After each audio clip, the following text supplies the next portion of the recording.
এই পিঁপড়াটিকে হাঁস একটি চিনির টুকরো তুলে দেয়। আচ্ছা, এর কোনো আত্মীয় স্বজন নাই? জানি না। চিনির টুকরাটাকে নিয়ে পিঁপড়া তার রাজার কাছে চলে যায়। এখানে কি হচ্ছে? তোরে আগেই কইছিলাম তুই গাড়ি খেয়ে মদ চালাইছিস। চিনির টুকরো দেখে সব পিঁপড়া এক জায়গায় জড়ো হয়ে যায়।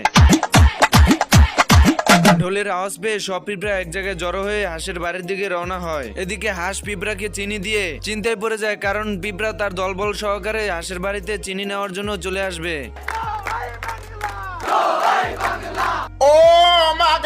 এরপর হাঁস দৌড়ে গিয়ে তার ঘরের দরজা জানালা সবকিছু আটকিয়ে দেয়, যাতে পিঁপড়ার দল তার ঘরে কোনোভাবেই প্রবেশ করতে না পারে।